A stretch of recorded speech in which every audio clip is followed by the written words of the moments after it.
ಬೆಂಗಳೂರಿನಲ್ಲಿ ಮತ್ತೊಂದು ಭಯಾನಕ ಮರ್ಡರ್ ನಡೆದು ಹೋಗಿದೆ. ಕುತ್ತಿಗೆ ಹಿಸುಕಿ ಕಾಲಿನಿಂದ ಒದ್ದು ಪತ್ನಿಯನ್ನ ಪತಿಯೇ ಹತ್ಯೆಗೈದಿರುವಂತಹ ಪ್ರಕರಣ ಇದು. ಕಾರಣ ಶಾಪಿಂಗ್ ಮಾಡ್ತಿದ್ಲಂತೆ ಹೆಂಡತಿ, ಇಷ್ಟಕ್ಕೆ ಕಿರಿಕಂತೆ. ಪಾಪಿ ಪತಿ ಹರೀಶ್ನಿಂದ ಪತ್ನಿ ಪದ್ಮಜ ಹತ್ಯೆಯಾಗಿದೆ. ಶ್ರೀನಿವಾಸಪುರ ಮೂಲದ ಹರೀಶ್ ಮತ್ತು ಪದ್ಮಜ ಬೆಂಗಳೂರಿನ ಖಾಸಗಿ ಕಂಪನಿಯಲ್ಲಿ ದಂಪತಿ ಕೆಲಸವನ್ನ ಮಾಡ್ತಾ ಇರ್ತಾರೆ. ಕೆಲ ತಿಂಗಳಿನಿಂದ ಆರೋಪಿ ಹರೀಶ್ ಕೆಲಸವನ್ನ ಬಿಟ್ಟಿರ್ತಾನೆ. ಪತ್ನಿಯ ಜೊತೆ ಪ್ರತಿದಿನ ಗಲಾಟೆ ಮಾಡೋದೇ ಆತನ ಕೆಲಸವಾಗ್ಬಿಟ್ಟಿರುತ್ತೆ.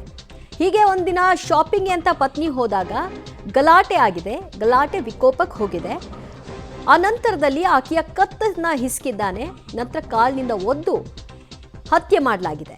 ಬೊಮ್ಮನಹಳ್ಳಿ ಠಾಣೆಯಲ್ಲಿ ಪ್ರಕರಣ ದಾಖಲಾಗಿದ್ದು ಹರೀಶ್ನ ಬಂಧನವನ್ನು ಕೂಡ ಮಾಡಿದ್ದಾರೆ ಪೊಲೀಸರು. ಈಗ ಇಡೀ ಪ್ರಕರಣ ಬೆಳಕಿಗೆ ಬಂದಿದೆ. 29 ವರ್ಷ ಅಷ್ಟೇ ಪದ್ಮಜಾಗೆ. ಪ್ರೀತಿಸಿ ಮದುವೆ ಆಗಿರ್ತಾರೆ. ಆದರೆ ಆ ಮನೆಯಲ್ಲಿ ನೆಮ್ಮದಿ ಅನ್ನೋದು ಇರಲೇ ಇಲ್ಲ. ಆತನಿಗೆ ಕೆಲಸ ಹೋಗಿದ್ದೇ ಈ ರೀತಿಯ ಮಾನಸಿಕ ಕಿರಿಕಿರಿ ಕೊಡಲಿಕ್ಕೆ, ಕಿರುಕುಳವನ್ನು ಕೊಡಲಿಕ್ಕೆ ಅವಕಾಶ ಮಾಡಿಕೊಡ್ತಾ, ಕೆಲಸ ಹೋಗಿದ್ದಾದರೂ ಯಾಕೆ, ಆತನ ಆಲಸ್ಯವೋ ಅಥವಾ ಕಂಪನಿಯಿಂದನೇ ಆತನ ತೆಗೆದು ಹಾಕಿದ್ರು, ಅದರಿಂದ ಆತ ಕುಗ್ಗಿ ಹೋಗಿದ್ನ, ಏನಾಗಿತ್ತು ಗೊತ್ತಿಲ್ಲ. ಆಕೆ ಕೆಲಸ ಮಾಡ್ತಿರ್ತಾಳೆ, ಆತ ಕೆಲಸ ಇರಲ್ಲ, ಮನೇಲೇ ಇರ್ತಾನೆ. ನಿತ್ಯ ಗಲಾಟೆ. ಶಾಪಿಂಗ್ ಹೋದ್ಲು, ಖರ್ಚು ಜಾಸ್ತಿ ಆಗ್ತಾ ಇದೆ ಅನ್ನೋದು ಆತನ ಮತ್ತೊಂದು ಕೋಪಕ್ಕೆ ಕಾರಣ ಅಂತ ಗೊತ್ತಾಗ್ತಾ ಇದೆ. ಸದ್ಯ ಪತ್ನಿಯನ್ನ ಕೊಂದು ತಲೆಮರೆಸ್ಕೊಳ್ಳಿಕ್ಕೆ ಪ್ರಯತ್ನಿಸಿದಂತಹ ಹರೀಶ್ನನ್ನ ಪೊಲೀಸರು ಬಂಧನಕ್ಕೆ ಒಳಪಡಿಸಿದ್ದಾರೆ. ಬೊಮ್ಮನಹಳ್ಳಿ ಠಾಣೆಯಲ್ಲಿ ಪ್ರಕರಣ ದಾಖಲಾಗಿದೆ. ಮತ್ತಷ್ಟು ಮಾಹಿತಿ ಪಡೆಯೋಣ ನಮ್ಮ ಪ್ರತಿನಿಧಿ ನರಸಿಂಹಮೂರ್ತಿಯಿಂದ. ನರಸಿಂಹಮೂರ್ತಿ, ಕೊಲೆಗೆ ಬೇರೆ ರೀಸನ್ಸ್ ಏನಾದರೂ ಇದೆಯಾ, ಅಥವಾ ತಾನು ಕೆಲಸಕ್ಕೆ ಹೋಗ್ತಾ ಇಲ್ಲ ಅನ್ನೋ ಖಿನ್ನತೆಗೆ ಏನಾದರೂ ಆತ ಒಳಗಾಗಿದ್ನ?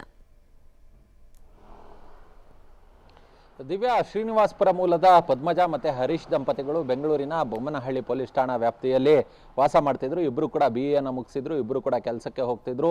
ಕೈ ತುಂಬ ಸಂಬಳ ಇತ್ತು. ಇತ್ತೀಚೆಗೆ ಈ ಹರೀಶ್ ಕೆಲಸವನ್ನ ತೊರೆದಿದ್ದಂತೆ, ಮತ್ತೆ ಪ್ರತಿದಿನ ಹೆಂಡತಿ ಜೊತೆ ಆಗಾಗ್ಗೆ ಗಲಾಟೆಯನ್ನು ಮಾಡ್ತಿದ್ದ. ಯಾಕೆ ಮಾನಸಿಕವಾಗಿ ನೊಂದಿದ್ನೋ ಏನೋ ಗೊತ್ತಿಲ್ಲ. ಹೆಂಡತಿ ಶಾಪಿಂಗಿಗೆ ಹೋಗಿದ್ಲು ಅಂತೇಳಿ 7ನೇ ತಾರೀಕು ಮನೆಯಲ್ಲಿ ಕಿರಿಕನ್ನ ತೆಗಿತಾನೆ. ಆ ಸಂದರ್ಭದಲ್ಲಿ ಆಕೆಯ ಮೇಲೆ ಹಲ್ಲೆಯನ್ನು ನಡೆಸ್ತಾನೆ. ಹಲ್ಲೆಯನ್ನು ನಡೆಸಿದಂತಹ ಸಂದರ್ಭದಲ್ಲಿ ಆಕೆ ಸತ್ತೋಗ್ತಾಳೆ. ಆದರೆ ಪೊಲೀಸರಿಗೆ ಮತ್ತು ಅಕ್ಕಪಕ್ಕದವರಿಗೆ ಪ್ರಜ್ಞೆ ತಪ್ಪಿ ಬಿದ್ದೋದ್ಲು. ಆ ಸಂದರ್ಭದಲ್ಲಿ ಸತ್ತೋಗಿದ್ದಾಳೆ ಅನ್ನೋ ಮಟ್ಟಿಗೆ ಒಂದಷ್ಟು ವಿಚಾರವನ್ನು ಹಬ್ಬಿಸುವ ಕೆಲಸವನ್ನು ಮಾಡ್ತಾನೆ. ಅದಾದ ಬಳಿಕ ಪೊಲೀಸರು ಒಂದಷ್ಟು ಅನುಮಾನಗೊಂಡು ಸ್ಥಳೀಯರನ್ನು ವಿಚಾರ ಮಾಡಲಾಗಿ, ಇಲ್ಲ, ಈ ಮನೆಯಿಂದ ಆ 7ನೇ ತಾರೀಕು ಗಲಾಟೆ ನಡೀತಿದ್ದಂತಹ ಶಬ್ದ, ಗಂಡ ಹೆಂಡತಿ ಗಲಾಟೆ ಮಾಡ್ಕೊಳ್ತಿದ್ರು, ಜೋರಾಗಿ ಶಬ್ದ ಕೇಳಿಸ್ತಿತ್ತು ಅನ್ನೋ ಮಟ್ಟಿಗೆ ಅಕ್ಕಪಕ್ಕದವರು ಹೇಳ್ತಾರೆ. ಅದಾದ ಬಳಿಕ ಈ ದಂಪತಿಗಳ ಪುತ್ರಿಯನ್ನ, ಚಿಕ್ಕ ಮಗಳು ಆಕೆಯನ್ನ ಪೊಲೀಸರು ವಿಚಾರಣೆಗೆ ಮಾಡಲಾಗಿ, ಆಕೆ ಕೇಳಿದಂತಹ ಸಂದರ್ಭದಲ್ಲಿ ಆ ಮಗು ಅಪ್ಪ ಅಮ್ಮನಿಗೆ ಹೊಡಿತು. ಅದಾದ ಬಳಿಕ ಆಕೆ ನಮ್ಮಮ್ಮ ಕೆಳಗೆ ಬಿದ್ದಾಗ ಕುತ್ತಿಗೆ ಮೇಲೆ ಕಾಲಿಟ್ರು.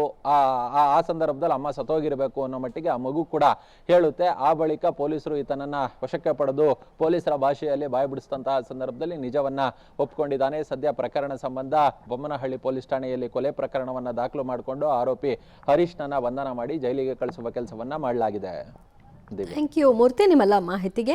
ಆಕೆ ಸಾವನ್ನಪ್ಪಿದ ನಂತರದಲ್ಲಿ ಈತ ಒಂದು ಹೈಡ್ರಾಮಾ ಕೂಡ ಮಾಡ್ತಾನೆ. ಆಕೆ ಪ್ರಜ್ಞೆ ತಪ್ಪಿ ಬಿದ್ದಿದ್ದಾಳೆ, ಆಸ್ಪತ್ರೆ ಕರ್ಕೊಂಡು ಹೋಗಬೇಕು ಅಂತ 3-4 ಆಸ್ಪತ್ರೆಗಳಿಗೆ ಸುತ್ತಾಟವನ್ನು ಕೂಡ ನಡೆಸಲಾಗಿದೆ.